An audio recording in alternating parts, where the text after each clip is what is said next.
Municipality పరిధిలోని తంగడపల్లి గ్రామానికి చెందిన మున్సిపాలిటీ యువజన కాంగ్రెస్ నాయకుడు దోసపాటి శ్రీకాంత్ గారి 29వ జన్మదిన సందర్భంగా పెద్దకొండూరు గ్రామంలో ఉన్నటువంటి వృద్ధాశ్రమంలో అన్నదాన కార్యక్రమం నిర్వహించడం జరిగింది.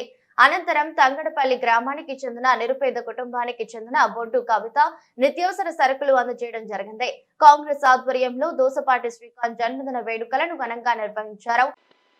అనంతరం తంగడపల్లి గ్రామానికి చెందిన నిరుపేద కుటుంబానికి చెందిన బొడ్డు కవిత నిత్యావసర సరుకులు అందజేయడం జరిగింది. కాంగ్రెస్ ఆధ్వర్యంలో దోసపాటి శ్రీకాంత్ జన్మదిన వేడుకలను ఘనంగా నిర్వహించడం జరిగింది. ఈ కార్యక్రమంలో మున్సిపాలిటీ జనరల్ సెక్రటరీ పందుల రాజేష్, మాజీ వార్డు సభ్యులు సామకూర యాదయ్య, ఇప్ప వెంకటేశం, బత్తు లింగస్వామి గౌడ్, కొలకలపల్లి రాజశేఖర్, అన్నమోని వెంకటేష్, బైరు సాయి, ఎండి ఇమ్రాన్, సామకూరు మధు, కొమ్మగోని అచ్చయ్య, నాగరాజు, దోసపాటి సాయిలు, పురుషోత్తం, చారిబోలమోని కుమార్, డాకోజీ అఖిల్, ఎండి అబ్బాస్, కేతరాజు, సందీప్, మహంకాళి చింటూ తదితరులు పాల్గొన్నారు.